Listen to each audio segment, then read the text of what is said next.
Boa noite a todos. Sejam muito bem-vindos à entrevista da União Brasileira de Escritores, a UBE.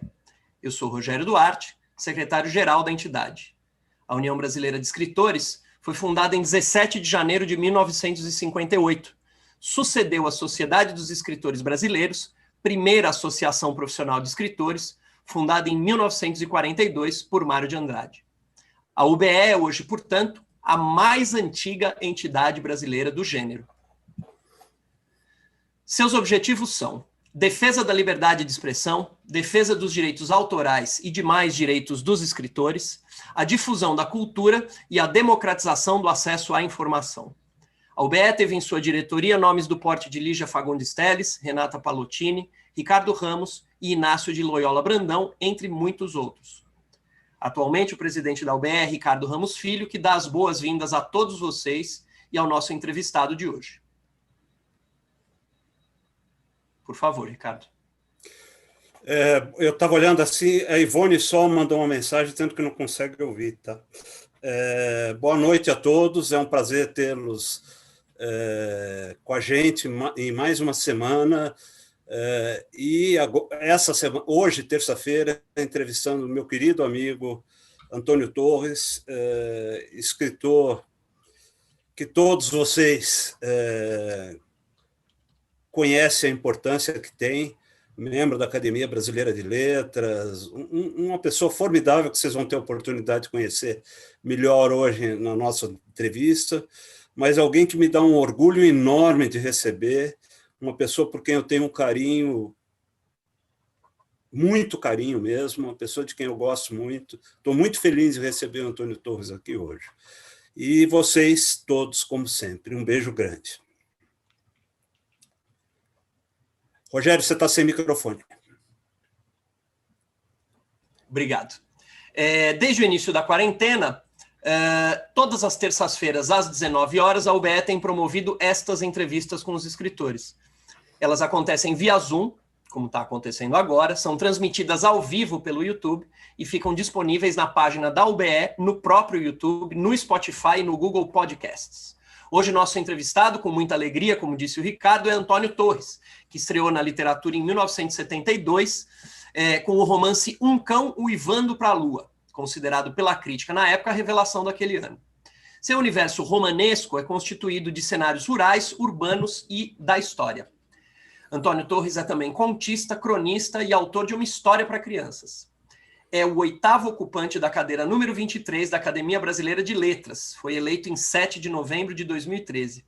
Antônio Torres pertence também à Academia de Letras da Bahia, na qual ocupa a cadeira de número 9, sucedendo a João Ubaldo Ribeiro. Boa noite, Antônio Torres. Seja muito bem-vindo. Boa noite a todos. Boa noite, Rogério. Boa noite, Ricardo. Queria agradecer a todos pelo convite para estar aqui com vocês nesta associação tão célebre, né? A UBE é célebre.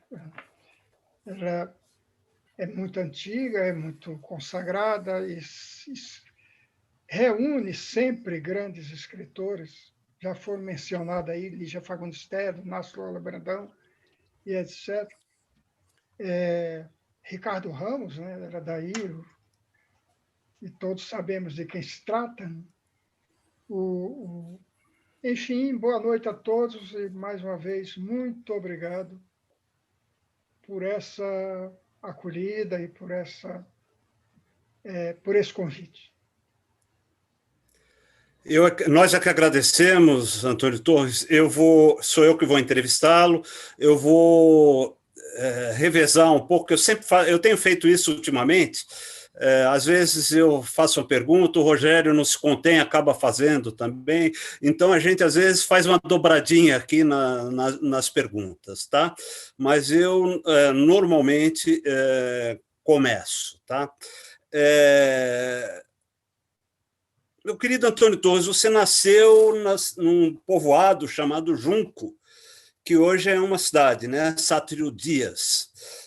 Eu já, quando ouvi o nome Sátiro Dias, eu já achei curioso uma pessoa chamada Sátiro, né? Sátiro deve vir de satírico, não deixa de ser engraçado, né? Quer dizer, Por isso é que eu vejo que você continua preferindo chamar o lugar de Junco, né? Continua se referindo ao lugar como Junco, né? Que, aliás, eu acho um nome muito bonito, né? E aí você, pelo que consta, teve a sua vocação literária descoberta ainda na escola rural, né? Incentivado pela professora. Conta para a gente como é que foi isso, Antônio Torres, como que foi.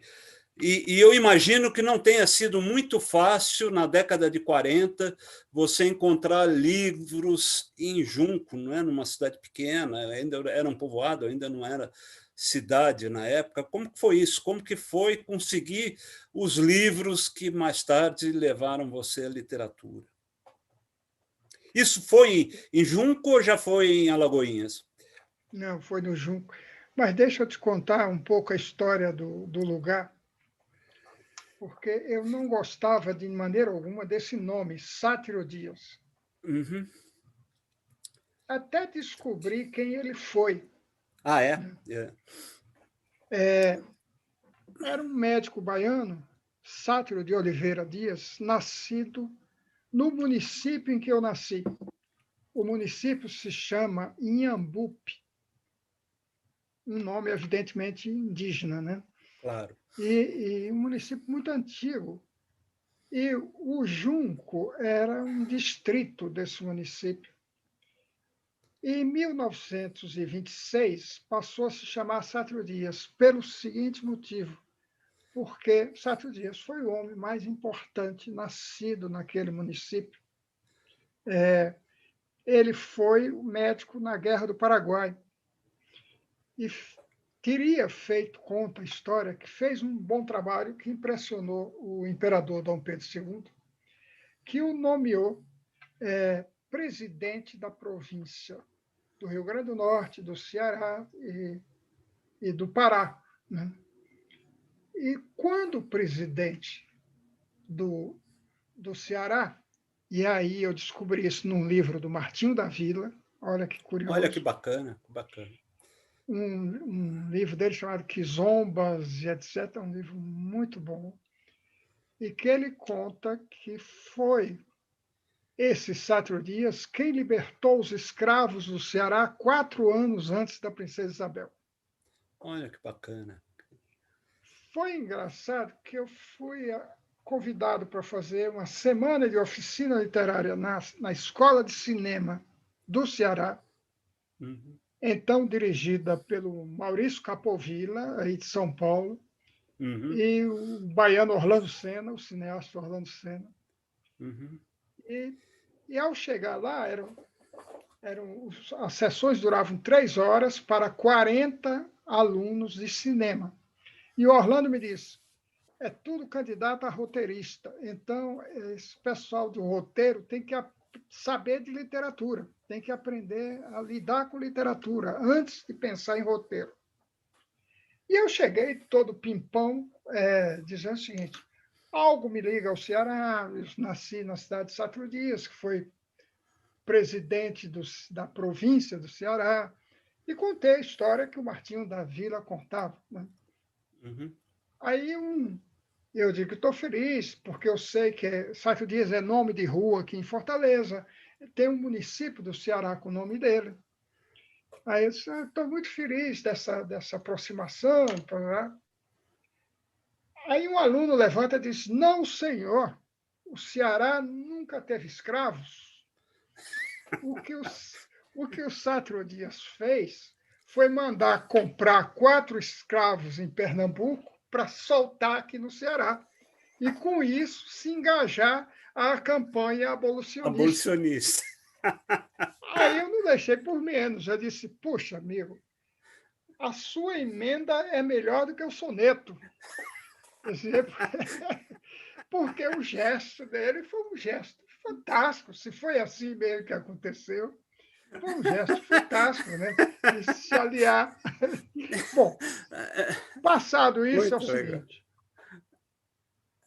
eu estou aqui com vocês graças a 2 professoras. Uma se chamava Serafina e a outra se chamava Teresa.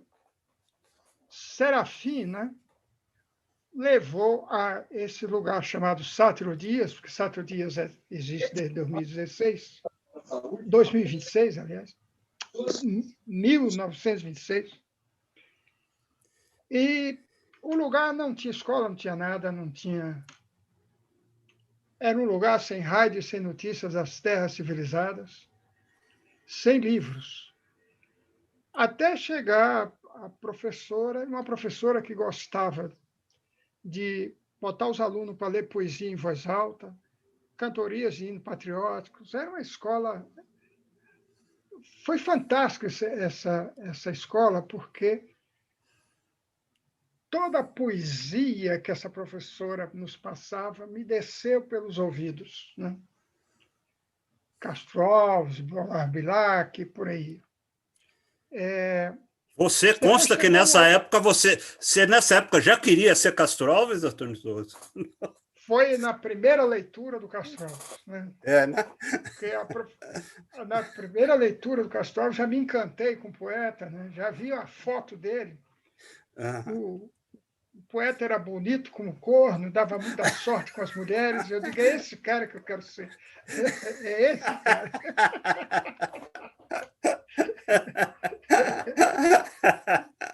Mas aí chegou a professora Tereza e ela gostava mais de prosa, o que foi a combinação perfeita. Eu fiquei 2 anos com a professora Serafina, trabalhando muito, lendo muita poesia em voz alta, e 3 anos com a professora Tereza, lendo muita prosa, né? E aí, pronto, foi a combinação perfeita. E a professora Tereza tinha um método de ensino que era uma verdadeira oficina literária, porque ela mandava você ler um texto em voz alta, depois copiar aquele texto e mostrar para ela, para ela corrigir os erros da cópia. Depois ela ditava aquele texto para você fazer o ditado. Depois ela te ensinava a fazer cartas. Inesquecível, amigo Ricardo, o motivo dessas mal traçadas linhas é dar-te as minhas notícias e, ao mesmo tempo, receber as tuas. Como tens passado? Como tens passado? Interrogação. Bem, vírgula, não é? Era uma aula de escrita perfeita, né? Assim espero, ponto. Em Deus, ponto. Era um começo, era uma oficina perfeita isso. Bom, e daí passar para as composições escolares, que eram sempre temas ligados à nossa experiência comum ali, à nossa vida, né? O inverno, o verão, etc., a escola, a minha casa. Até que um dia ela resolveu pegar pesado com o seguinte tema: um dia de chuva. Aí, meu amigo, naquele lugar, para a gente escrever sobre a chuva, precisava de imaginação.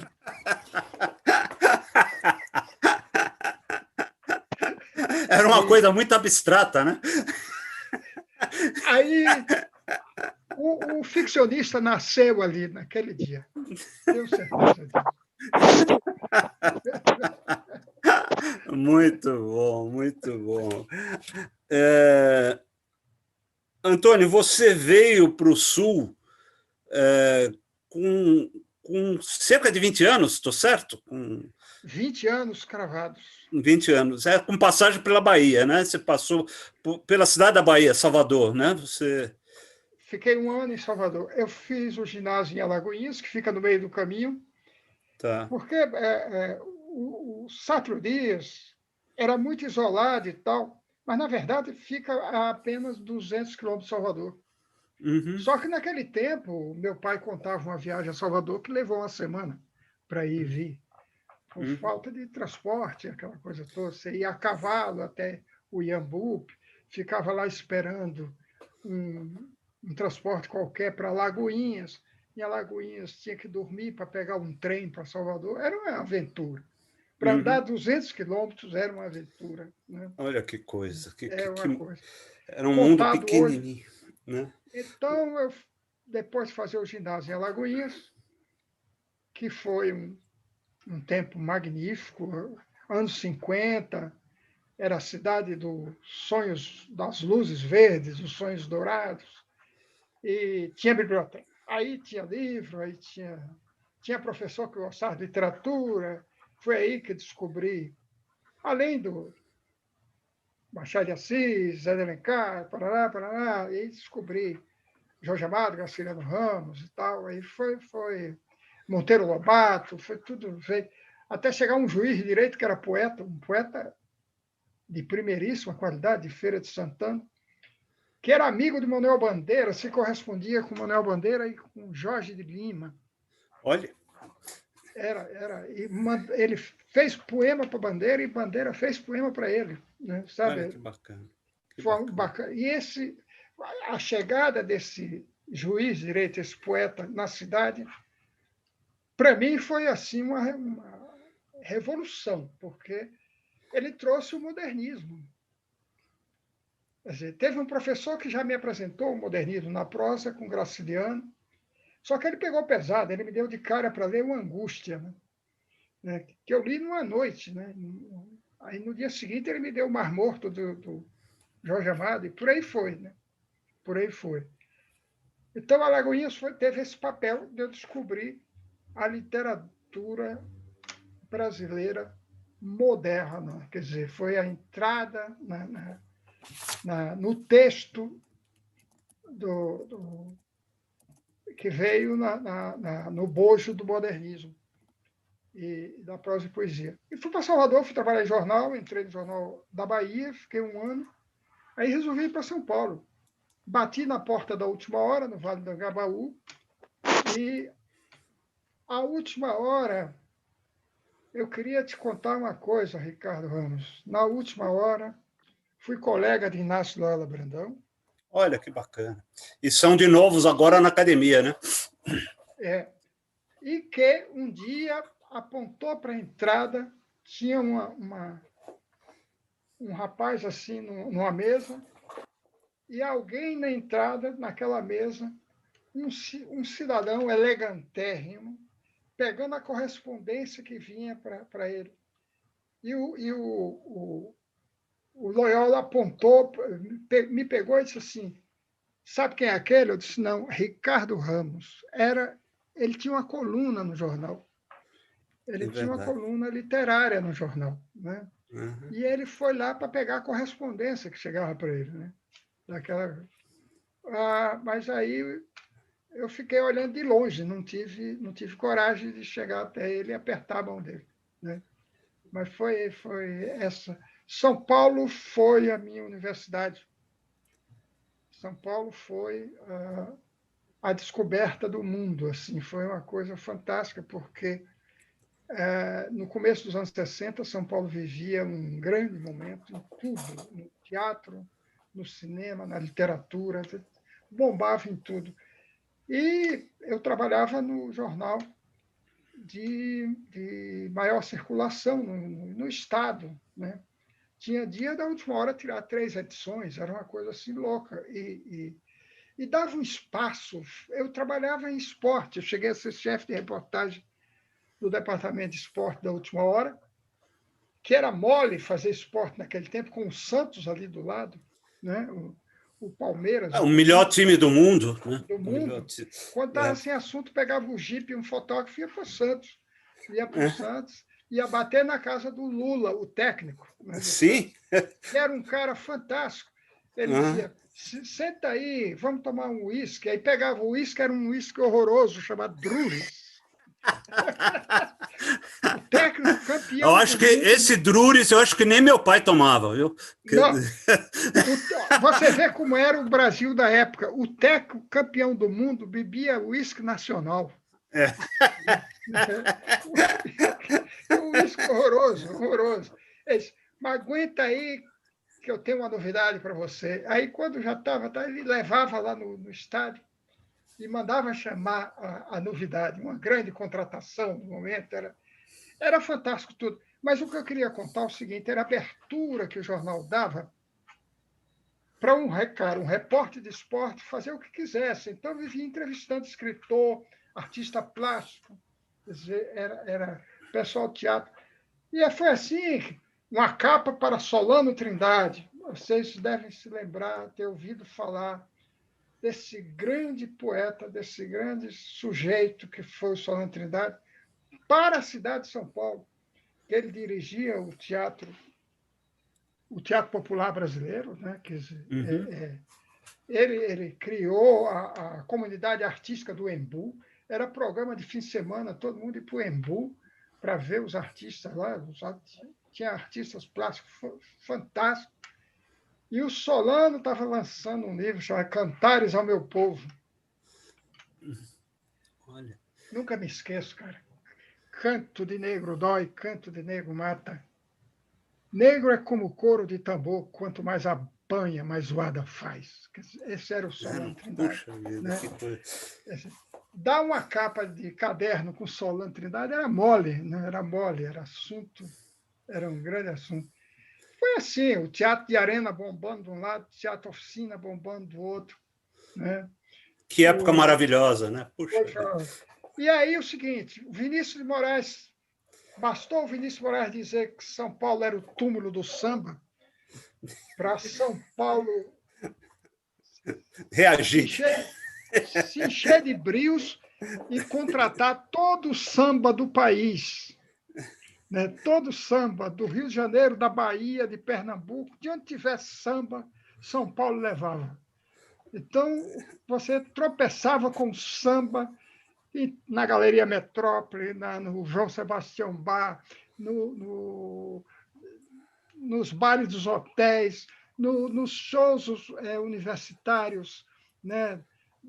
Era em tudo quanto era canto, você tropeçava. Era um negócio fantástico. Você imagina se o crítico de música da Última Hora era um querido amigo meu. A gente morava junto, morávamos 3 repórteres moravam junto. Ele, eu e o Antônio Contente. Antônio Contente hoje mora em Campinas, cronista lá do maior jornal da cidade.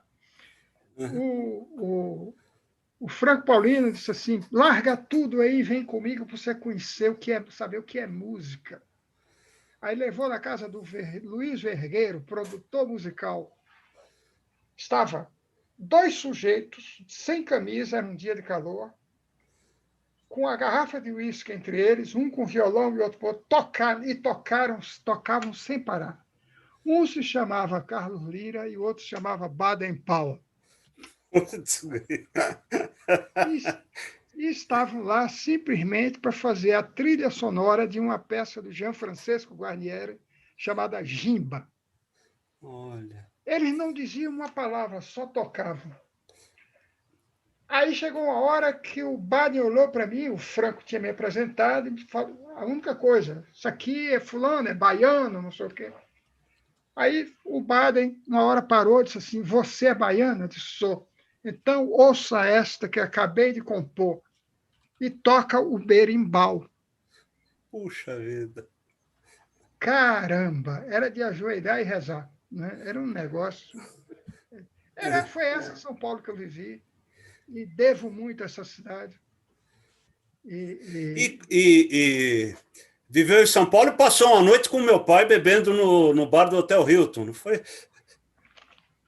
Bienal Nestlé, eu chego na cidade, ele era o diretor daquela Bienal, aí estava assim na porta, 8 horas da noite, nos sentamos no bar, fomos sair 4 horas da manhã para estar na Bienal às 8 horas. Né? E vou dizer, o Ricardo estava inteirão na primeira fila, lá, às 8 horas da manhã. Mas é muito legal. Essas histórias são ótimas, né? E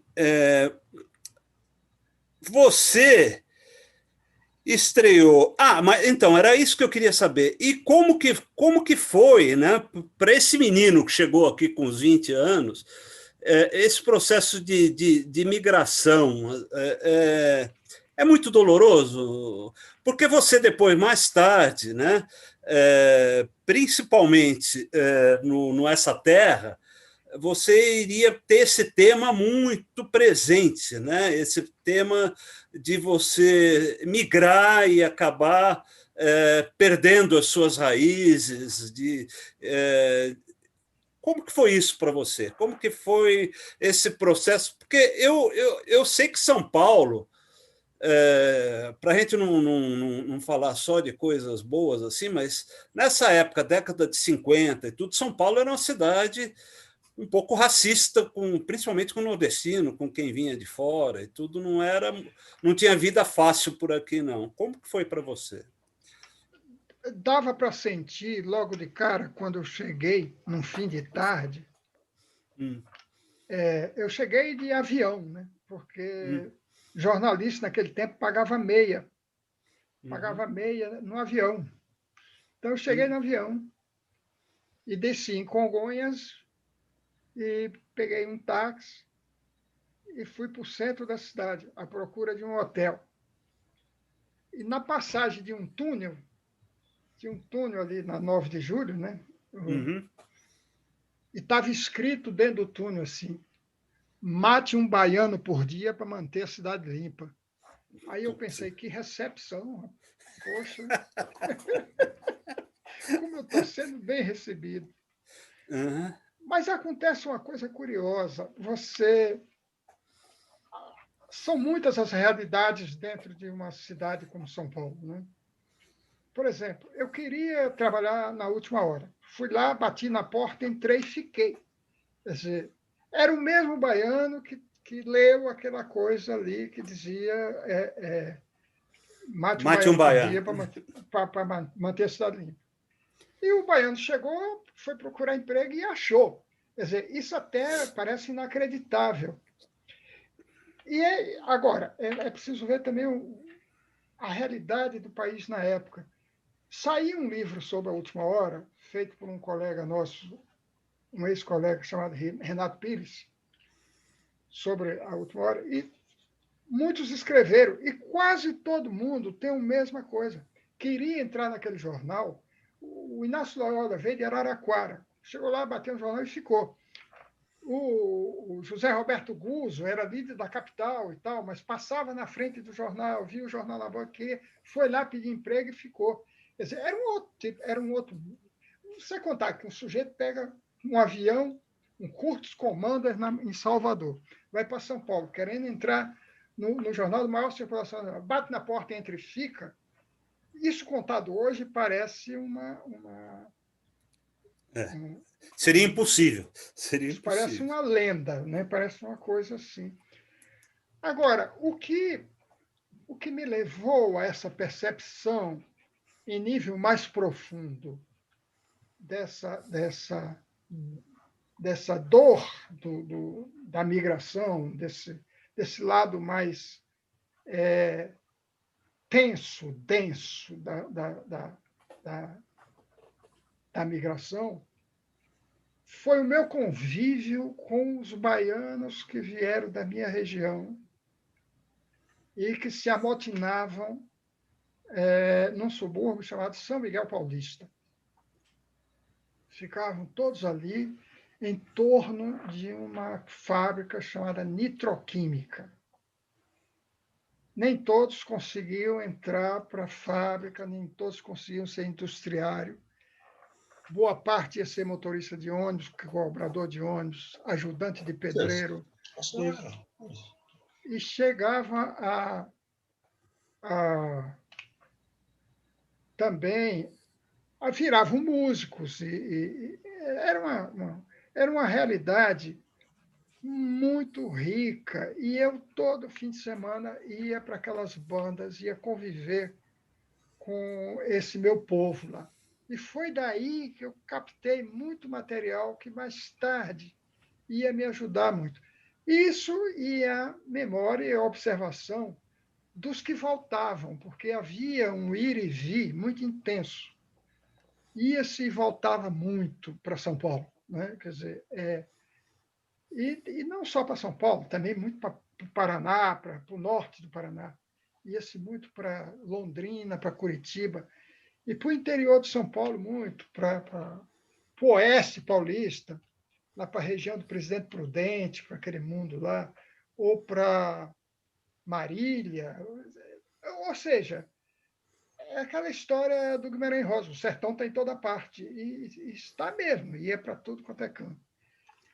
Foi dessas vivências e de histórias que me contaram, de histórias que eu ouvi, que fui formando uma espécie de baú de histórias, um acervo, que mais tarde, com casos reais que me contava aqui e ali, eu iria desenvolver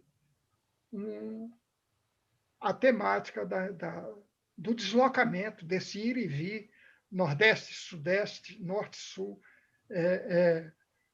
e pegando sempre a viagem pela volta. Porque, como dizia Nietzsche, a tragédia está na volta. É por aí que eu tentei pegar a coisa. Isso me rendeu uma trilogia, que começa com Essa Terra, prossegue com O Cachorro-Lobo e fecha pelo Fundo Agulha, que, para minha grande emoção, foi uma trilogia muito bem aceita em São Paulo. São Paulo recebeu muito bem. Ainda recentemente saiu uma tese de doutorado. Não sei se foi esse ano ou no ano passado, eu acho que foi mais para o final do ano passado, na USP, que é uma maravilha, sobre Essa Terra. E também, recentemente, essa trilogia já gerou teses na Unesp e por aí vai. Quer dizer, é uma coisa que me toca muito, essa recepção do meu trabalho, que, aliás, vem desde a minha estreia no Cão Uivando para a Lua. A Luz, em 1972, que foi o Estadão quem estampou a revelação do ano, né? Sabe? É isso que eu queria perguntar.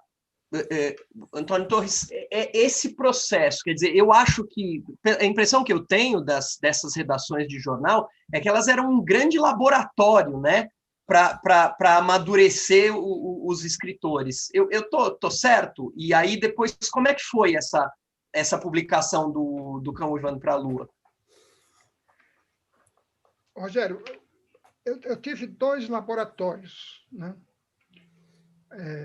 Além das viagens, isso e aquilo, as leituras, claro. O meu primeiro laboratório foi o jornal. Mas do jornal eu fui para a publicidade. A publicidade, que foi também o métier do Ricardo Ramos, né? Ricardo Ramos. Isso nos aproximava também, porque a gente era duplamente aproximados pelas 2 profissões, né? Como escritor e como publicitário. E foram 2 laboratórios fantásticos, porque eu tenho para mim que o jornalismo me ensinou a ver o mundo, e a publicidade me ensinou a contar isso rapidinho. Porque uma história em 15 segundos, uma história em 30 segundos, é o normal na publicidade. O dia que me pediram uma história em 1 minuto já foi um problema. E quando pediram em 3 minutos, aí eu suei muito para fazer, né? Um spot de rádio é 30 segundos, um jingle é 30 segundos, e se fosse em 15 também, ia bem, contava toda uma história em 15 segundos. Um título, se tivesse uma palavra só, era o melhor, era o desejável. Um texto de 3 linhas já estava grande demais, já era um romance em 3 linhas, né? E essa coisa me ajudou muito, esse exercício com a síntese da palavra, tirando o caroço das palavras, né? Tirando toda a gordura das palavras. Quer dizer, isso me ajudou demais. Foi todo um processo. Eu de São Paulo, eu fui trabalhar em Portugal, em publicidade. Fiquei 3 anos lá. De cara, eu descobri que os grandes escritores portugueses, todos trabalhavam em publicidade. E, de cara, no primeiro dia meu em Portugal, eu conheci um grande poeta chamado Alexandre O'Neill, que era redator de publicidade. Uhum. E em Portugal eu não me adaptei muito ao português da publicidade portuguesa. Até o teclado era diferente do nosso. E aí não durei 2 meses no primeiro emprego. Fui para lá contratado, por carta. Mas não. E aí o Alexandre O'Neill me levou para morar na casa dele e diz assim: Napá, eu vou te trancar pão e água e tu vais escrever, não precisas de emprego. Aí eu virei para ele e disse: Alexandre, pelo amor de Deus, como é que você sabe que eu estou aqui em busca de um texto?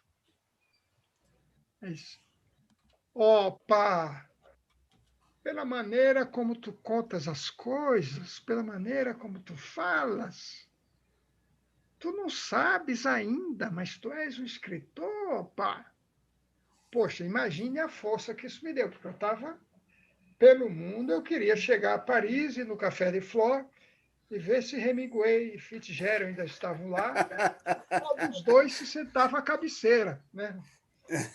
Aí chega lá e vê que nenhum fantasma dos dois estava lá. E aí eu tive que me voltar mais para Graciliano Ramos, para Guimarães Rosa, para todo mundo, em vez de ficar com essas fantasias bobas e buscar os textos estrangeiros, né?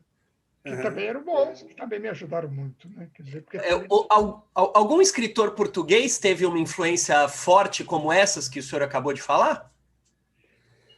Outro grande escritor, que também era publicitário, o José Cardoso Pires.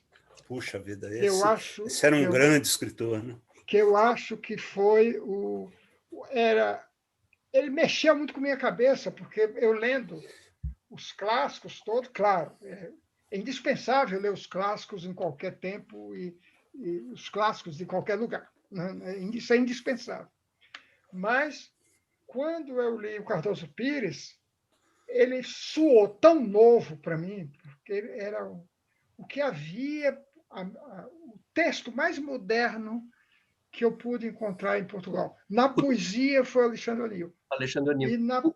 E na publicidade e na prosa foi o Cardoso Pires. O Delfim, né? O Delfim, o romance Delfim é uma obra. E é preciso ver um negócio curioso, porque foi o O'Neill que me apresentou o Cardoso Pires um dia, a gente andando no Chiado, na rua. Eu não tive muito convívio com o Cardoso Pires lá. Só uma vez eu estava trabalhando no Porto, lá onde me encontrei com o Ricardo Ramos Filho, na Universidade do Porto. Morava lá, estava trabalhando numa agência de publicidade lá. E tinha vindo a Lisboa, sempre que eu vinha ficar na casa do O'Neill. E no avião, eu sento no mesmo lugar ao lado do Cardoso Pires. Eu digo, puxa vida, ao lado dele. Eu nem sabia que ele ia me reconhecer, que eu fui apresentado com ele assim na rua e tal. E eu estava na mão com o livro Os Nus e os Mortos, do Norma Meyer, cujo prefácio, a primeira edição em português era portuguesa, não teve no Brasil, depois é que o Enio Silveira publicou aqui. Aí o prefácio era do Zé Cardoso Pires, e eu fiquei encantado com o prefácio. Aí tinha assunto para ir conversando com ele. E passou, nunca mais eu ouvi. Quando eu lancei o Cão Voando para a Lua, eu mandei para ele, e ele me mandou uma carta fantástica, da leitura do livro. Então, Rogério, foram esses dois que foram fui contemporâneo desses dois. Né? Eu cheguei em Portugal com 24 anos, o O'Neill tinha 40, e o O'Neill me assumiu assim como se fosse meu tutor intelectual, meu mentor. Né? E quando eu fiquei 4 meses na casa dele, até arranjar emprego no Porto, e passava o dia todo na biblioteca. Eu dormia na biblioteca dele, a minha cama era na biblioteca. E tinha uma escada, tinha tanto livro que tinha escada para você pegar os livros, né?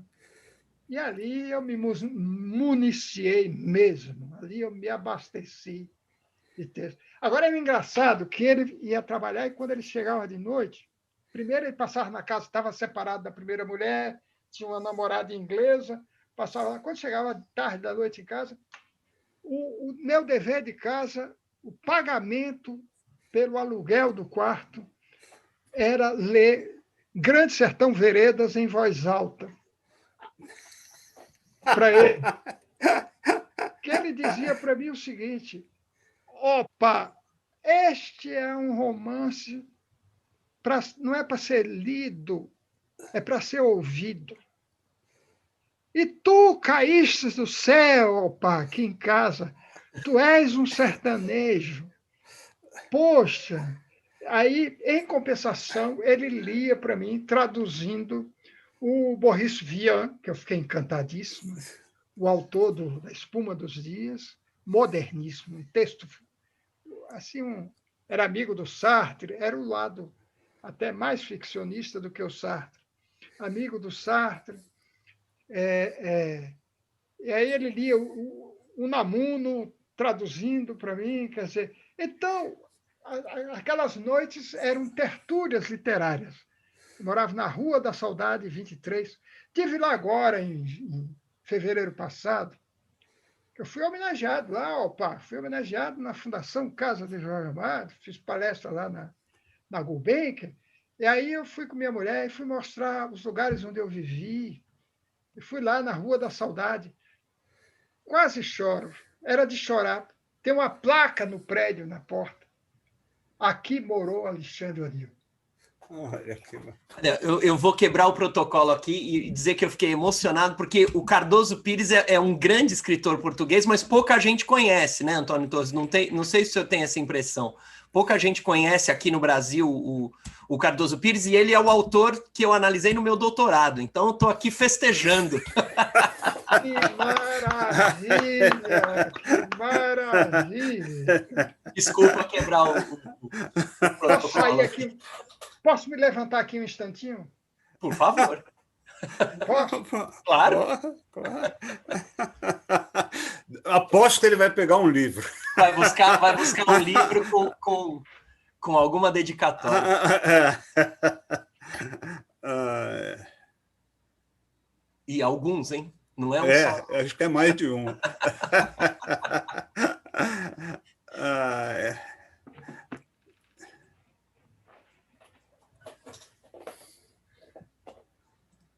Rogério. Diga. Tá vendo? Olha só, grande Alexandra Alfa. Esse é um livraço. Deixa eu ver aqui a dedicatória. Ele veio lançar esse livro, eu não estava no Rio no dia. Ele lançou na livraria Timbre, aqui no Leblon, e deixou para mim. Eu fui lá, me telefonaram, eu fui buscar. Para Antônio Torres, meu camarada, que admiro muito e a quem deixo um abraço nesta passagem pelo Rio, em outubro de 1988. Olha a assinatura dele. Você. Agora, antes do Delfim, ele já tinha arrebentado com esse romance. Sim, é verdade. É um grande livro. O Hóspede do Jó. E quem deu o título foi o Alexandre O'Neill. Ah, é verdade? Eu não sabia disso. Agora, o O'Neill é este aqui. Essa é a poesia dele. Poesias completas, 1951-1984. Agora, para vocês verem o estilo, ele era um pouco galhofeiro. A dedicatória dele foi na minha casa. Na única vez, eles estiveram juntos no Rio. Ele foi quando eu conheci Saramago, ele, Lídia Costa, Saramago. Isso no ano de 83. E aí, a Lídia Jorge, olha o autógrafo, obviamente, já de porre, ele escreveu o seguinte: para o genial Antônio Torres, do não menos genial Alexandre O'Neill.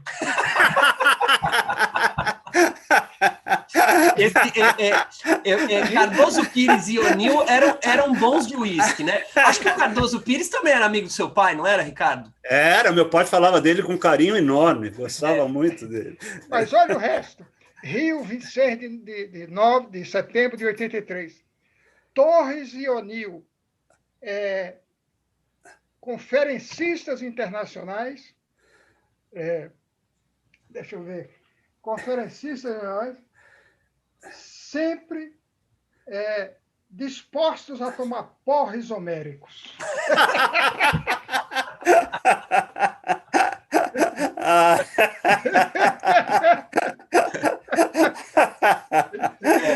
Ricardo, desculpa, eu dei corda aí na literatura portuguesa, eu prometo não mais nada. Mas está uma delícia, fez muito bem, Rogério. Adorei, né? Essa do não, mas porque o Ricardo, a culpa é sua. Você começou lá no Junco, digo, Sátiro Dias, com a professora Serafina e a professora Tereza. Aí eu venho fazendo os professores que eu fui tendo na vida. Né? E aqui eu fiz meu doutorado nos porres com esse cara aqui. E lendo o Grande Sertão, né? Em voz alta. Em voz alta. Que a sorte, né, Antônio Torres, é que o livro dava para ser lido em alguns meses, né, em voz alta, né? Não é um livro para você ler. 4 meses. 4 meses. Foi um pagamento de aluguel. Pagamento de aluguel ali, bacana, né? Bacana. Muito legal, muito legal. Escuta, você... Eu estou aqui pensando um pouco no Cão Uivando para a Lua, porque você escreveu, então, depois disso, né? Quando você voltou de Portugal para o Brasil, é que você escreveu um Cão Uivando para a Lua, né? Você publicou um Cão Uivando para a Lua, né? É isso, né? Ricardo... Porque foi em 72, né? Foi, mas tem uma outra história por trás. O romance, na verdade, Um Cão foi meu primeiro romance publicado. Tá. Mas o primeiro que eu comecei a escrever se chama Os Homens dos Pés Redondos. Que foi o seu segundo romance publicado, né? Porque não, terceiro. Não, segundo. É porque é o seguinte, esse eu achei em Portugal. No primeiro dia, engraxando o sapato, na Praça de Londres, na porta do Café de Londres, e vendo as pessoas andando na calçada. Os homens pesadão, tudo vestido de pesado, tudo de preto, andando um passo hoje, outro depois de amanhã, sabe? Olhando para ontem, né? Sabe, uma coisa assim. Bem formal, né? De cara, eu vi Portugal. Eu vi a situação do país com 40 anos de fascismo, 3 séculos de inquisições e 2.000 anos de cristianismo. Eu vi assim tudo ali no passo daqueles homens. Aí me veio a ideia, eles têm os pés redondos, de tanto dar a volta em torno deles mesmos. Eu digo, nós temos o pé comprido para ir para frente. Esses homens aqui têm os pés redondos, está dando volta em torno deles mesmos. E fiquei 3 anos para conhecer esses homens dos pés redondos. Né? E cheguei aqui, escrevi em São Paulo, num quarto de hotel na Barão de Limeira. Escrevi um amigo meu chamado José Roberto de Filiperi me emprestou a casa dele em Ubatuba, que eu fiquei 1 semana escrevendo. Cheguei no Rio, uma amiga me levou na casa dela em Nova Friburgo, um carnaval, fiquei escrevendo. Mas chegou uma hora que eu fui visitar um amigo que estava num manicômio, um diretor de arte fantástico, do Rio de Janeiro, que pirou em São Paulo, e fui visitá-lo e tive um choque muito grande. Aí cheguei em casa, comecei a escrever a história de um louco batendo papo consigo mesmo. A ideia era de um conto. Daí a pouco, fui embora, e 8 meses depois já tinha um romance. E foi publicado por uma pequena editora de um amigo chamado Lúcio de Abreu, e arrebentou. Arrebentou, foi toda a crítica. O livro foi lançado no Rio no dia 14 de novembro de 1972. Era uma quinta-feira. Na segunda-feira, sai no jornal Opinião, aí de São Paulo, uma crítica fantástica do Aguinaldo Silva, Olha aqui. com o seguinte título: Uivara com os cães. E dizia simplesmente que estamos diante Da revelação do ano, né? Aí veio todo mundo atrás, o Léo Gilson Ribeiro na Veja, veio todo mundo, Torriere Guimarães na Folha, veio todo mundo atrás, mas todo mundo. O E Holmes Barbosa no naquela época, Estadão. ter uma crítica positiva do Léo Gilson era, para o autor, Nossa Senhora, era um cara. E ele foi assim nos Homens também. No Essa Terra, então, foi página inteira, ele já estava no Jornal da Tarde. Uhum. E foi assim. Eu acho, quando me perguntam muito sobre essa coisa de como é que se faz para entrar em literatura e isso, todos vocês sabem, todos são do ramo. Mas Jorge Amado dizia uma coisa que eu acho verdadeiríssima: escritor precisa ter sorte. Claro, precisa ter talento, precisa chegar com o livro certo na hora certa, precisa isso, precisa aquilo. Mas a sorte ajuda muito. E que foi uma coisa assim fantástica eu lançar o livro em São Paulo, depois do lançamento no Rio, no mesmo dia e hora que o Jorge Amado estava lançando Teresa Waters. Essa história é muito boa. Conta pra gente, Antônio. Eu acho que vale a O pena. Estadão fez uma matéria de página inteira, com os dois baianos, o consagrado e o estreante. E com as duas capas. Só não tinha nem nossa foto, eram as capas. E me chamando de revelação do ano. E aí o Jorge Amado, antes de ir para o dele, foi no meu. E comprou o livro. Eu não tinha chegado ainda. Quando eu cheguei, o gerente da loja parecia que estava chegando o rei da cocada preta, porque estava todo cheio de salameleque para o meu lado. Que é isso, cara? Que é isso? E era porque o Jorge Amado tinha deixado um embrulho para mim. E era o livro que ele tinha comprado, com o bilhete, com o endereço dele na Bahia, com o telefone, com tudo. Pedindo um autógrafo e deixando o endereço dele no hotel, do hotel que ele estava, deixando na livraria, para mandar o livro. Claro que aquele bilhete ali em cima da mesa virou manchete, porque apareceram os repórteres ali, com aquela página fantástica do Estadão, apareceram. E isso levou o Jorge via o Rio me procurar. Ele queria, quando eu fosse à Bahia, eu procurasse, mas antes disso, ele veio ao Rio, me chamou para um encontro na casa dele, com o Calazans Neto. Bom, só isso já é um presente, né? Puxa vida, né? Ouvir o Calar é um engraçado para burro. Ficou amigão, amigão mesmo. Me ofereceu muito jantar lá na Rua das Amoreiras, lá em Calar, Alta Rosa, tem muita saudade dos dois. Tem muita Alta saudade. Rosa, muito.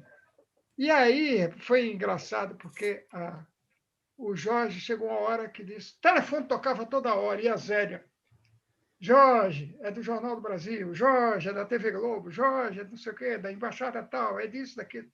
Ele vinha, conversava um pouco, saía, eu ficava calado, ficava ali, contando uma piada, fazendo uma. Chegou uma hora que ele disse assim: Antônio, aqui não dá para conversar. Vá à Bahia que a gente conversa lá. Um dia eu fui à Bahia, minha mulher e tal. Aí fomos na casa dele. Alagoinhas 33. Ele chegou, vem aqui domingo para o almoço, que eu vou chamar a Bahia inteira para te conhecer. Ele que me apresentou a Bahia. Eu era um baiano, mas o Jorge que me apresentou a Bahia. Aí, quando eu chego lá, quem disse que eu podia conversar com ele? Estava cheio de câmera de TV, de toda hora tocava na porta, era uma Kombi chegada cheia de japonês para tirar foto com o Jorge Amado. Era uma coisa. O homem. Eu acho que acabou também esse tempo, o tempo de escritor de sucesso. Aí É acabou. verdade, é verdade. Jorge Amado foi o último. Ele e Érico Veríssimo foram os últimos. Né? No Brasil, Acabou. né? Saramago em Portugal, né? Acabou também, em Portugal acabou também. Acabou também. Né? Escuta, você já citou aí, né? Mas você começou o ano de 2020 muito bem, né? Você, em 29 de janeiro, você foi homenageado, né, pela Fundação José Saramago, né? Em Lisboa, foi saudado pela Teolinda Gerson, Leonor Xavier, o poeta Vitor Araújo. Então, É eu um acho que gaúcho que mora em Lisboa. isso. Isso é uma maneira bacana de começar o ano, né? 2020. Foi muito bacana. Foi muito E bacana. depois, em março, fudeu o mundo, né? Acabou com o mundo, né? Como é que, depois que esse mundo desabou, né? Como é que está sendo para você, já que um escritor vive muito de contraste, né? Esse começo tão bacana do mundo e essa degeneração do mundo depois, né? Nessa distopia pandêmica que a gente está vivendo, como que está sendo para você isso? Bom, deixa eu para você sentir o baque. Uhum. Na volta de Portugal, em fevereiro, eu entreguei para a Record, a editora Record, um romance que eu tinha levado mais de 10 anos escrevendo. Um romance que se chama Querida Cidade. O editor, o Carlos Andreasa, ficou fascinado e disse: poxa vida, meus 80 anos se completariam em setembro. Vamos lançar em outubro o romance dos 80 anos. E aí ele começou a falar, saiu nota no Anselmo Góes e Paraná, e o Afonso Borges já me convidou para fazer o Sempre um Papo, para fazer o Flia Araxá, e aí a Bahia se movimentou toda, a Academia de Letras da Bahia já queria fazer um lançamento lá, a Universidade Estadual de Feira de Santana fazer uma grande homenagem pelos 80 anos, o lançamento do livro, e a Academia Brasileira de Letras, vamos fazer aqui também um negócio. Aí, dia 12 de março, chego na academia, a academia convoca a doutora Margarete Dalcomo, da Fiocruz, no Salão Nobre, que ela diz, manda todos nós para casa imediatamente. Ela fez um quadro do que era que vinha por aí, do avanço da pandemia na Europa, no mundo, e como já estava chegando no Brasil, e que o negócio era muito perigoso, e tínhamos todos ir para casa, só sair de casa em situações extremas, com máscara, álcool gel, nada de aglomeração, não se aproximar de ninguém, 2 metros de distância no mínimo, pá, pá. E aí, passado uns dias, me escreve o editor, o Andreasa, dizendo que, propondo que deixássemos esse lançamento para o ano que vem. Com o que eu concordei imediatamente. Né? Imediatamente, não há a menor condição. Se lançar um livro agora, né? Agora, e o argumento dele é o seguinte: o autor brasileiro depende muito da sua movimentação. O autor brasileiro é muito convidado para festival, é muito entrevistado, tem muito contato com as pessoas. Como é que você vai fazer contato? Eu digo, tá certo, não vou mesmo, estou aqui, não tem que ter. Agora, teve uma compensação, que é a descoberta desse mundo virtual. Porque a homenagem pelos 80 anos aconteceu na Bahia, fortemente, até com uma mesa internacional na Universidade Organizada. Foi em setembro? Foi em setembro? Foi em setembro. Ah, Uma mesa internacional com grandes participações, a Teolinda Gessão, a Vânia Chaves, da Universidade de Lisboa, a professora da Universidade de Salamanca, professora da Universidade de Rennes, professora da Sorbonne, não sei o quê, Parará, meu tradutor francês. Teve uma coisa muito bacana. 2 dias na Bahia. Foi uma overdose. 2 dias. Mas, claro, aí, Universidade do Estado de Mato Grosso, com a USP, coisas em Paris, coisas a Universidade Católica do Chile fez uma das videoconferências mais bacanas dessa temporada, que deu, assim, 1.700 pessoas de audiência, uma coisa fantástica, né, do Chile. E com o anúncio, essa universidade vai publicar a trilogia com um respaldo do Fundo de Cultura da Casa das Américas de Havana. Puxa, que bacana. Que bacana. Que eu recebo a notícia assim. Não é uma coisa, digamos, notável do ponto de vista mercadológico. Mas, do ponto de vista institucional, né? Quer dizer, é importante do ponto de vista institucional, né?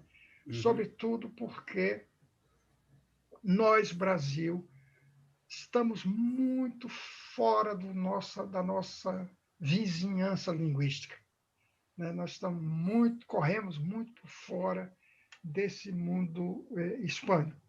Eu tive lá no passado tradução do Cão Voando para a Lua em Buenos Aires, que foi muito bem, vendeu 4.000 exemplares, foi um resultado muito bom. Excelente, excelente. Né? Você sabe isso? Que uma estreia em outra língua com 4.000 exemplares vendidos é muito bom. Até aqui é muito bom. É isso que eu ia dizer. Aqui no Brasil já é bom, né? É muito bom. A gente vender 3.000 é muito bom. É uma edição. É uma edição. É uma edição. Não faz vergonha nenhuma perante o sistema, né? O sistema. Aquele que nos cobra um resultado. A gente não faz vergonha nenhuma. Então, tem essas compensações. Mas, claro que é muito penoso para nós todos. Está sendo uma coisa muito angustiante.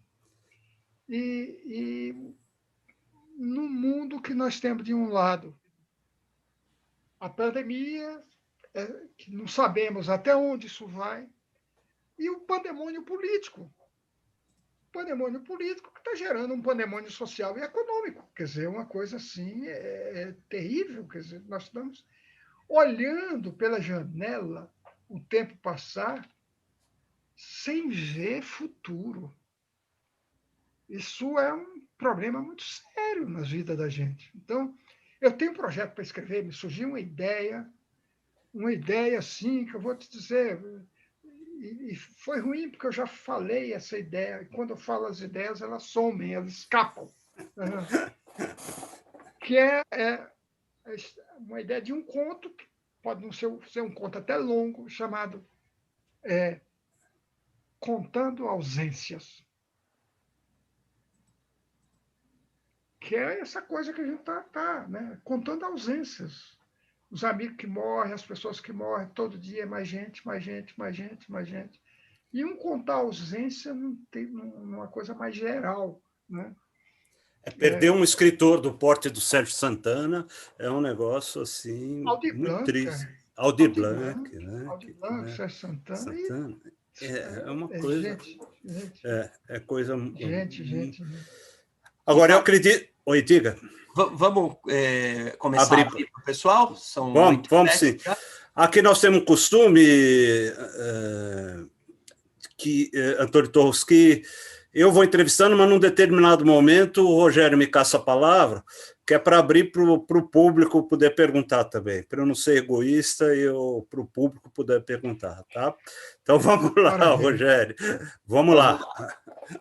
Raquel, pode fazer sua pergunta. Raquel está aí? Só abrir o microfone. Estou aqui. Oi.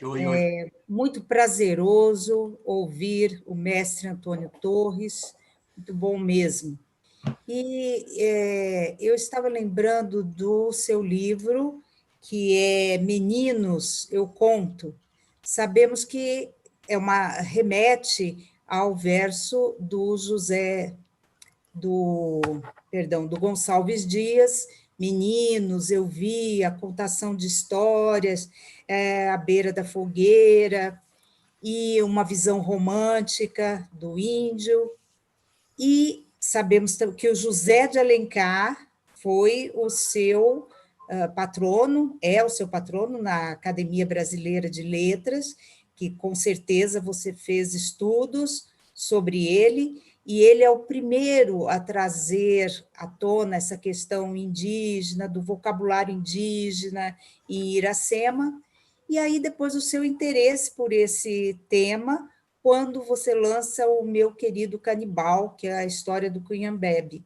Eu gostaria que você colocasse um pouquinho essa visão do indígena como herói e da colonização brasileira.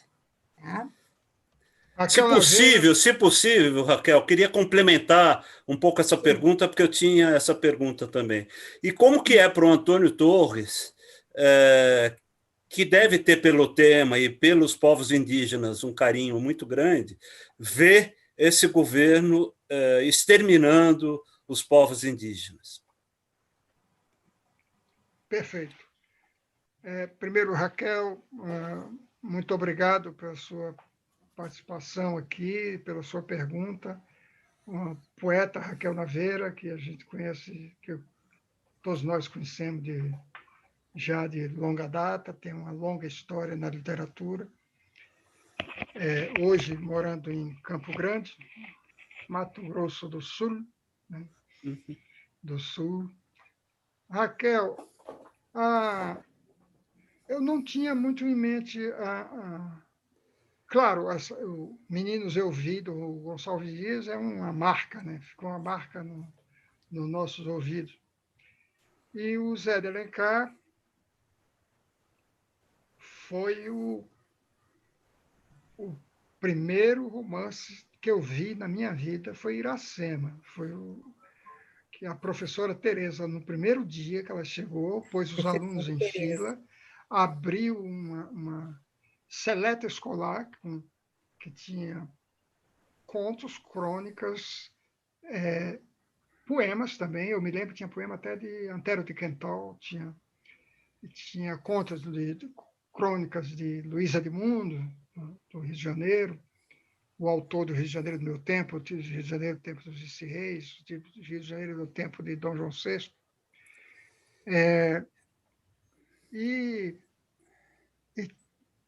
O começo do Iracema, e caiu para mim.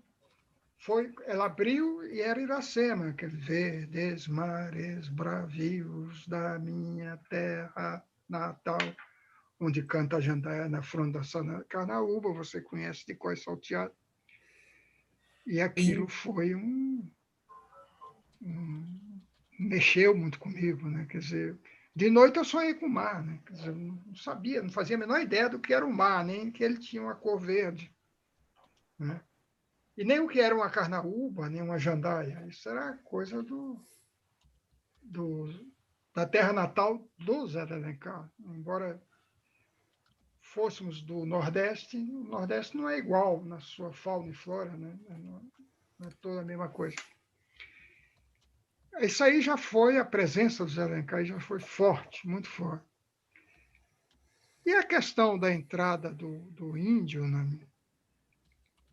na minha pauta, digamos assim, foi quando, a partir do momento que eu escrevi um livro de encomenda para uma coleção chamada Cantos do Rio, a convite da Prefeitura do Rio de Janeiro, da Secretaria de Cultura do Rio.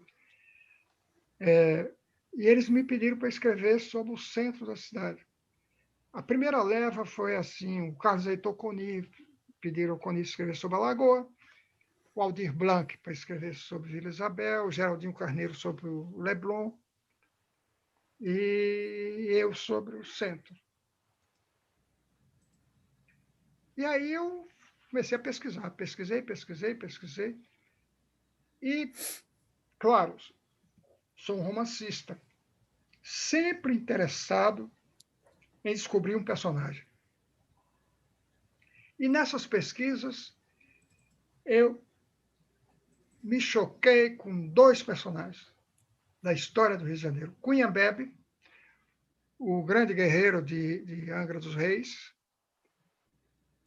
cujos domínios iam de Cabo Frio a São Vicente, ia do litoral norte fluminense ao litoral de São Paulo, e que rezava a lenda que onde ele pisava fazia a terra tremer.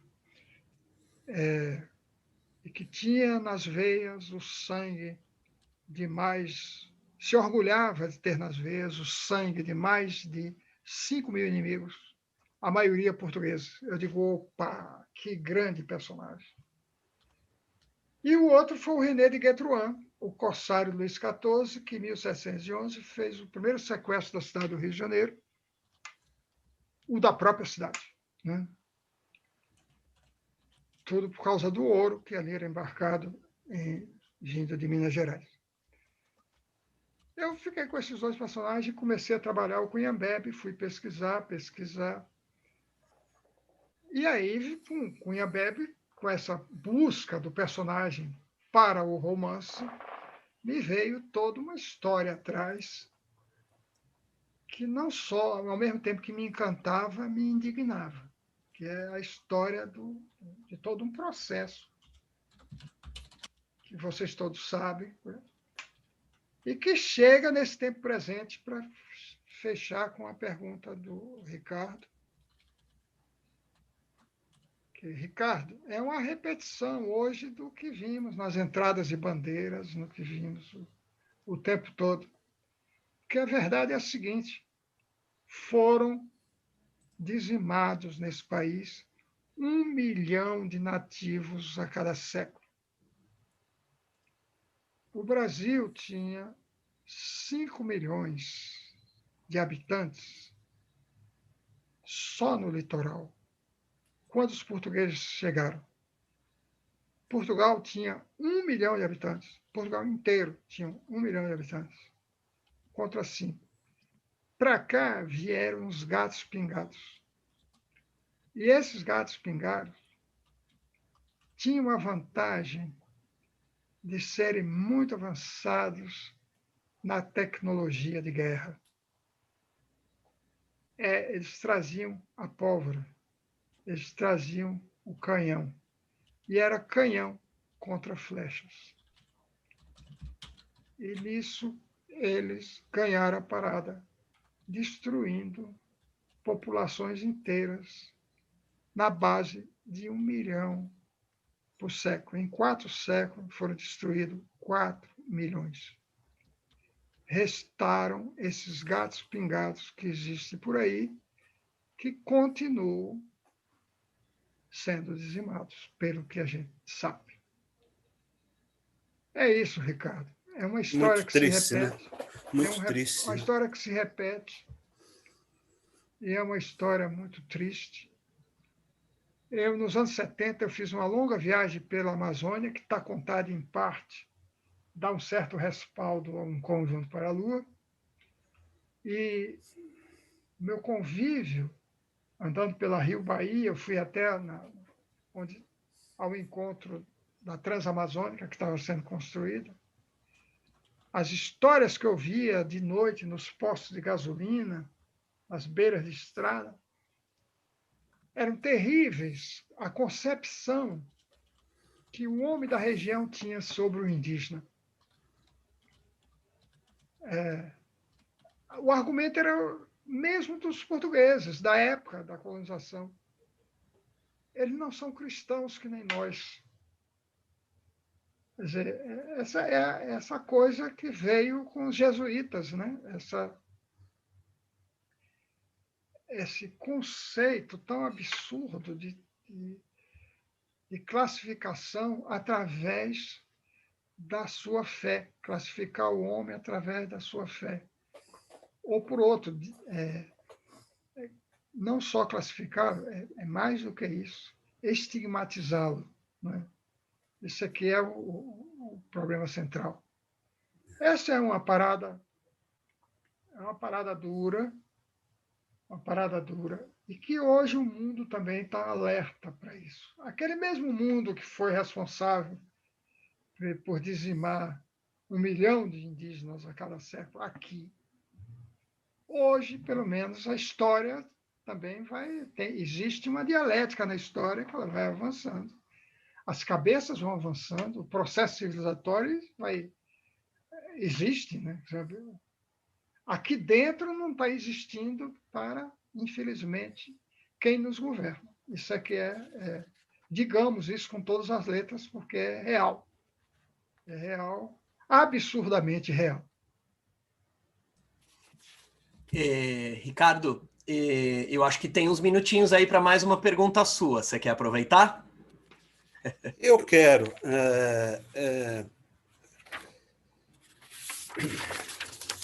Tem um trecho do...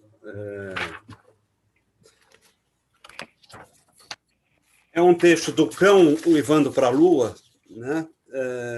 Onde você diz assim: era doloroso ver todos aqueles meninos barrigudos e com o tamanho do corpo inteiramente desproporcional ao tamanho da cabeça.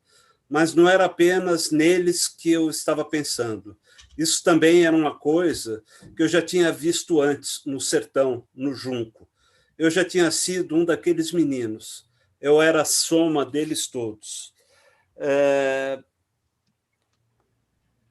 Como é, né, num Brasil que se tornou hoje tão preconceituoso, ser a soma de todos os meninos do sertão?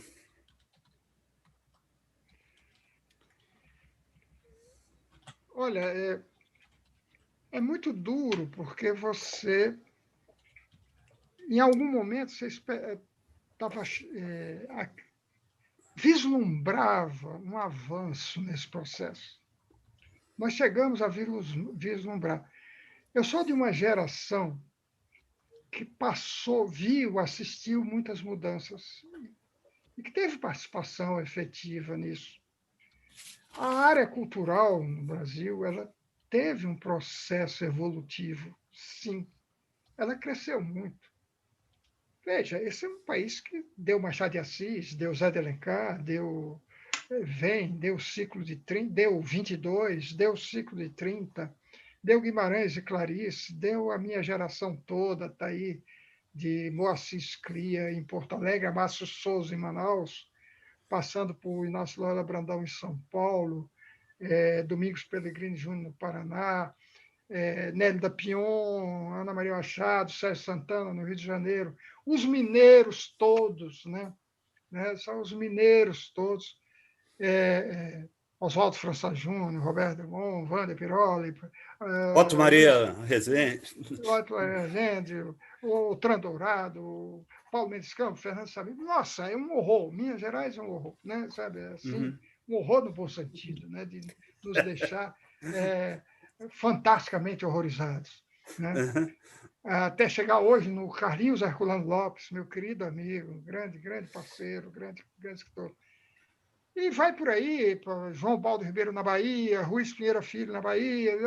Se for citar aqui, dá para fazer uma enciclopédia, só citando nome, Mato Grosso, tal, Goiás,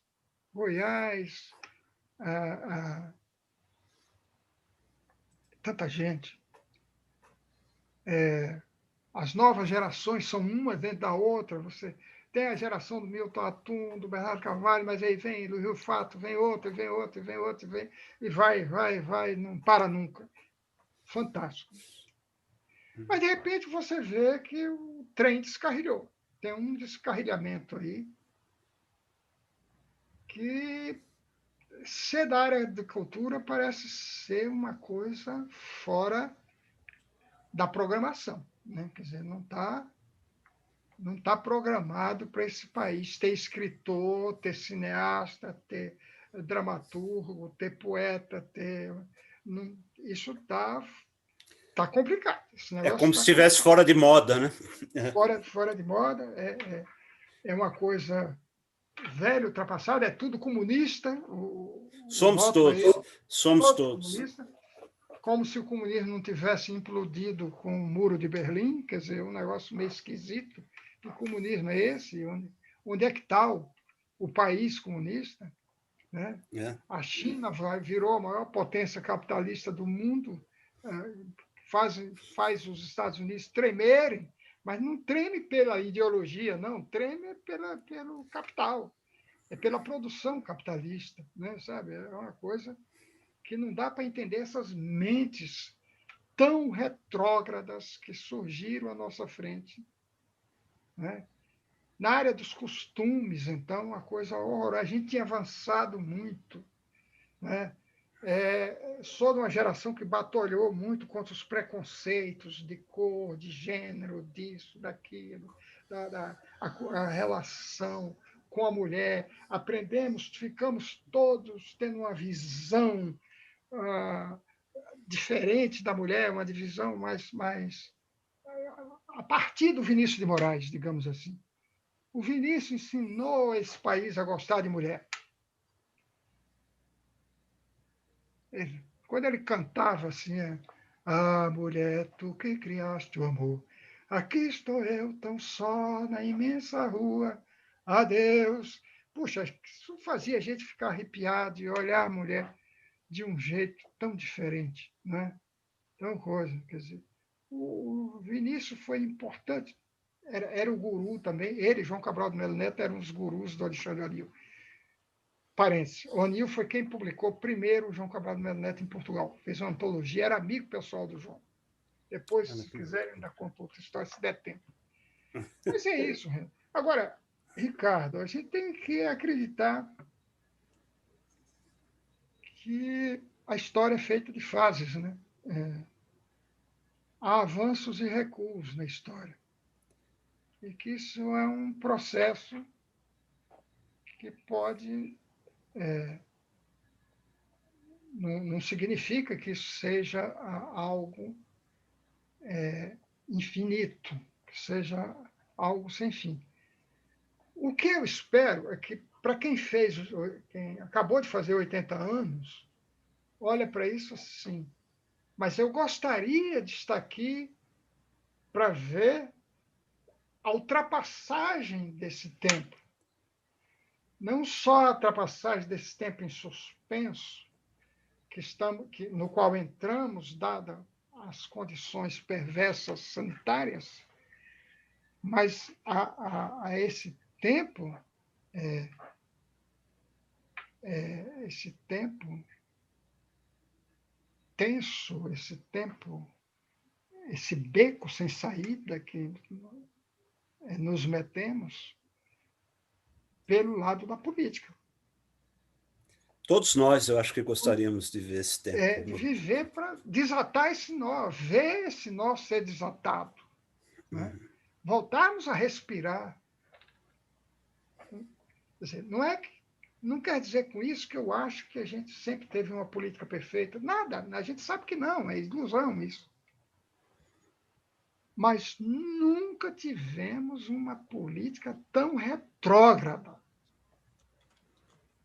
Quer dizer, assim, em certos aspectos, nem no tempo da ditadura.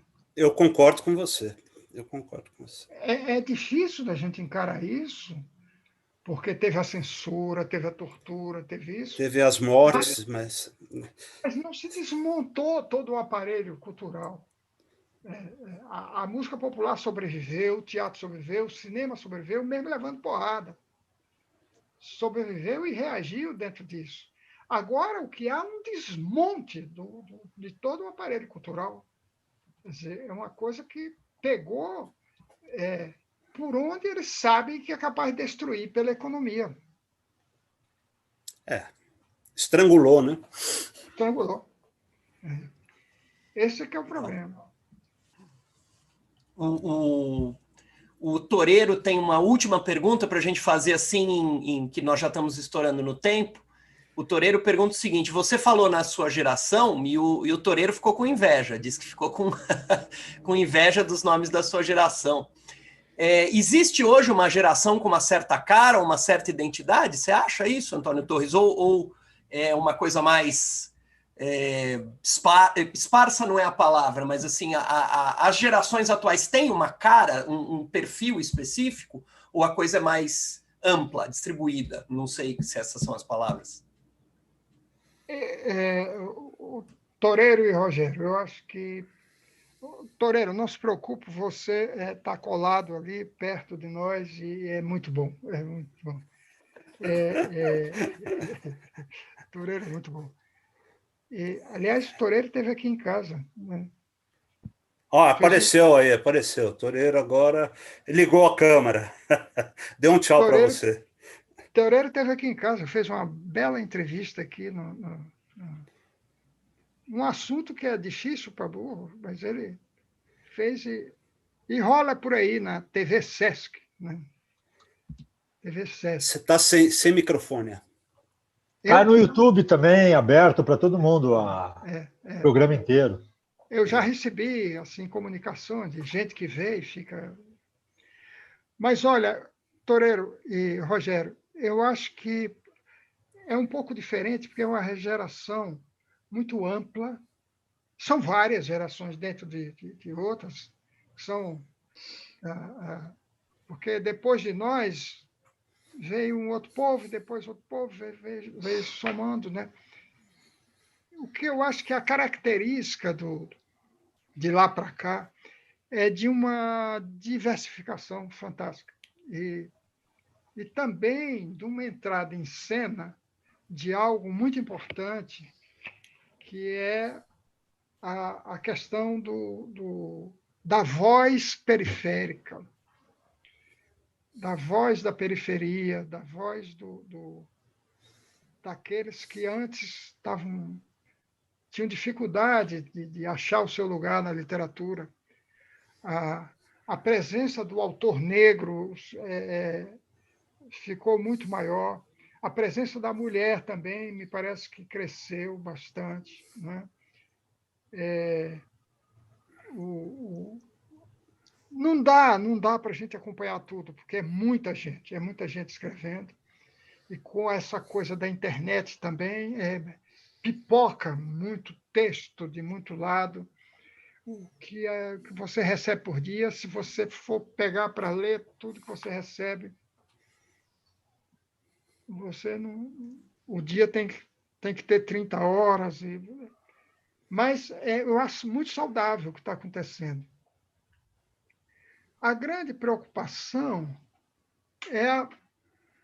para mim, é a mudança do leitor. Eu não sei se o leitor está acompanhando essa diversidade que está acontecendo com a literatura brasileira atual. Quer dizer, só para vocês terem uma ideia, saiu um livro organizado por uns 5 professores, um da Universidade Federal do Rio Grande do Norte, outro da Federal do Espírito Santo, e vai por aí, chama Notícias da Atual Literatura Brasileira. São entrevistas com autores do que eles chamam atual literatura brasileira. E eu, que já sou estou mais para um ancião, fui entrevistado. E quando eu recebi o livro, eu fiquei espantado que se tivesse ali 5 autores que eu conhecia, era muito. A maioria esmagadora era de autores dos quais eu ainda não tinha ouvido falar. E achei assim, é importante isso. Mas me pergunto, com essa mudança que está havendo no leitor, será que esses autores estão tendo leitura, né? Esses autores estão chegando ao seu destinatário, estão encontrando o seu destinatário? É uma dúvida só, eu não tenho nenhuma base para isso, não tenho uma base para perguntar. Eu sinto que a divulgação toda está concentrada na internet, porque já não há mais programas de televisão, raro. Tem o do Maurício Melo Filho, lá, Melo Júnior, lá em Brasília, na TV Senado.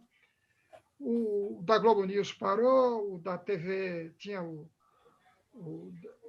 o da TV Brasil parou, quer dizer, vão parando todos, o da TV Futura também tinha, parou, o Arte 1 tinha um programa muito bom com o Manuel da Costa Pinto, parou, não tem mais, quer dizer, e os suplementos literários desapareceram dos jornais, as revistas, os jornais literários. Tem o Rascunho, que bravamente está aí há mais de 20 anos. Sou assinante, mantenho assinatura, recebo. O Jornal do Rogério, né? Muito bom, muito bom.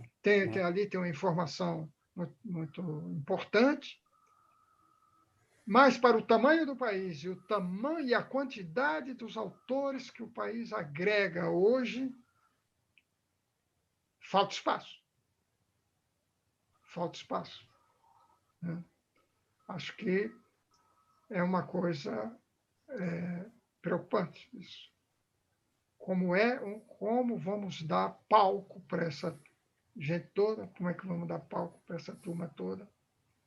Não sei. Mas, enfim, do outro lado, tem a UBE aí com suas entrevistas semanais e vamos aplaudi-la. Né? Vamos aplaudi-la. E desculpe se falei demais, gente. Você sabe que dar um microfone para um baiano é uma temeridade, né?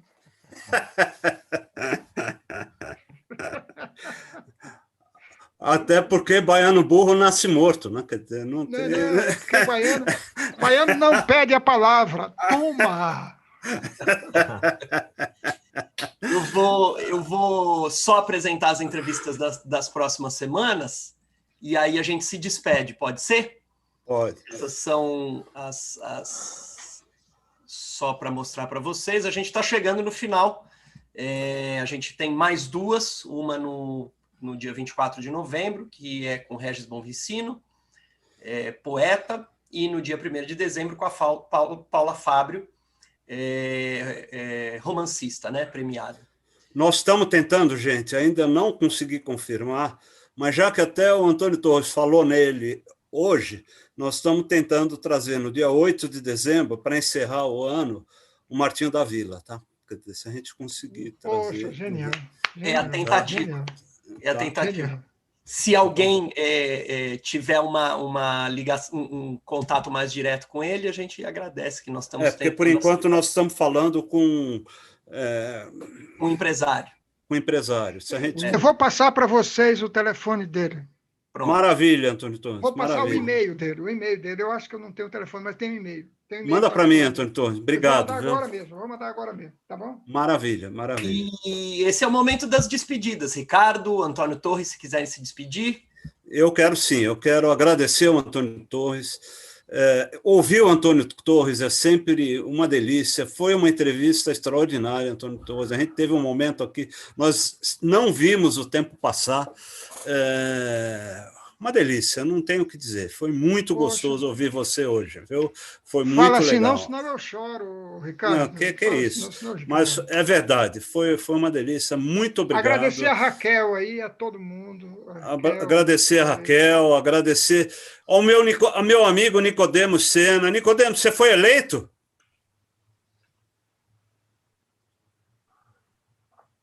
Ele está aí, está aí. Aqui em Taubaté, o antipetismo Pô, você posso imaginar. É forte aí, né, Nicodemos? O antipetismo aí é complicado. Mas você é o anticomunismo. Mas se eu tivesse... De Paraíba, né? E aqui a mão de obra toda foi escrava. Então não deu, mas passamos perto. Fica para a próxima, Antônio. Fica para a próxima, Nicodemos. Quem sabe eu transfiro meu voto para aí e voto em você. Pode ser. É o trabalho de base. Gente, Dulce, Nelly, Raquel, pessoal da UBE, Rogério, Paulo Mauá, Dezena, Ivone, todo mundo que está aqui. Eu acho que não havia uma segunda oportunidade. Essa foi uma experiência única. Eu acho que o microfone do Nicodemos não está funcionando direito. Teu microfone está cortando, Nicodemos. Luciene, todo mundo, muito obrigado. Foi um prazer enorme estar com o Antônio Torres aqui. Foi um prazer. Um grande abraço, Antônio Torres. Vamos ver se acabando essa pandemia a gente se encontra. Boa noite. Boa noite. Toreiro, desculpa que a segunda pergunta... Não, tranquilo, não deu. Perdão, dei o corte. Bom. Tá bom. Um abraço, gente. Obrigado, até a próxima, até a semana que vem. Um abraço. Tchau.